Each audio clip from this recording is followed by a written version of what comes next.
Praise the lord. నా నా జీవితంలోని ఒక గొప్ప ఆనందకరమైన ఒక యాత్ర గురించి మీతో పంచుకోవాలని ఎంతగానో ఆశపడుతున్నాను. అదే వేలంగిని మాత యాత్ర. వేలంగిని వెళ్ళాలని ఎప్పటినుంచో ఆశ ఉండే. ఫస్ట్ టైం వెళ్తున్నాను. ఎంతో ఆనందం, ఎంతో ఉత్సాహం అసలు. చాలా చాలా వెయిట్ చేస్తున్నాను. ట్రైన్ ఎక్కి చర్లపల్లిలో ట్రైన్ ఎక్కాను మా ఫ్యామిలీ వారందరితో కలిసి. మా బ్రదర్ అంతకు ముందలే వెళ్ళిండు. సో నేను కూడా ఎప్పుడెప్పుడు చూడాలా, మా బ్రదర్ చూసిండు, నేను చూడాలి చూడాలి అని ఎంతో వెయిట్ చేస్తున్నా. ఎంతసేపు అయినా రావట్లేదు.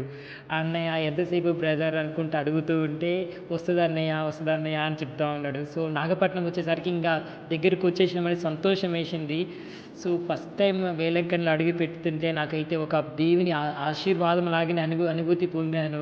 వేలంకన్ని స్టేషన్లో ఫొటోస్ దిగి చాలా సంతోషంగా వేలంకన్నిలో అక్కడనే మరీ తల్లి స్వరూపం దగ్గర ఫోటో దిగి చాలా సంతోషంగా హోటల్కి వెళ్ళి అక్కడ డ్రెస్ చేంజ్ చేసుకొని ఆఫ్టర్నూన్ లంచ్ చేసినాము. చేసిన తర్వాత ఈవినింగ్ ఫుల్ మాసెస్ ఉన్నాయి. ఎప్పుడంటే వేలంగిని మాత మహోత్సవాల టైంలో మేము వెళ్ళినాం కాబట్టి ఆ టైంలో లైటింగ్స్ అంతా ఎంతోమంది భక్తులు ఎంతో ఆశలతో ప్రార్థనలతో అక్కడికి వచ్చినప్పుడు చాలా సంతోషమే. వారందరితో కలిసి దేవుడు నన్ను కూడా పిలుచుకున్నాడు అని చెప్పి అమ్మ ఒడిలో అమ్మ ఎలా అయితే యేసయ్యను ఎత్తుకున్నదో అలాగా నన్ను కూడా ఒడిలో ఉంచుకున్నట్లే అనిపించింది.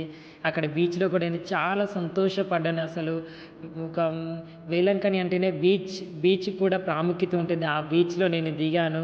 సో మా బ్రదర్స్ కొంతమంది ఫొటోస్ దిగమంటే వాళ్ళు ఫ్రంట్ కెమెరా పెట్టుకొని ఫోటో దిగారు. సో బట్ నేను ఎంజాయ్ చేసిన, మంచి ఫోటోస్ తీశారు. వాళ్ళకి చాలా థ్యాంక్స్.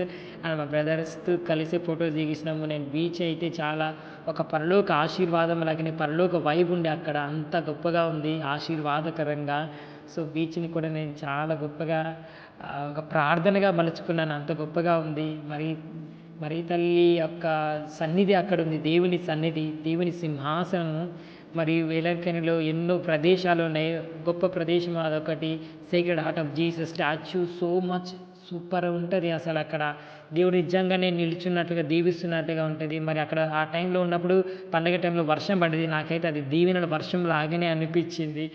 సో మరి తల్లి దగ్గర ఫోటో దిగి స్టాచ్యూ దగ్గర మరియు పండగ రోజున మా అందరికీ స్వీట్స్ ఇచ్చారు. మళ్ళా క్యాండిల్స్ వెలిగించిన లాస్ట్ రోజుల్లో మోకాళ్ళ మీద నడిచి ప్రత్యేక ప్రార్థన విన్నపాలు సమర్పించి మరి అందరి కోసం కూడా ప్రార్థన చేసినాను.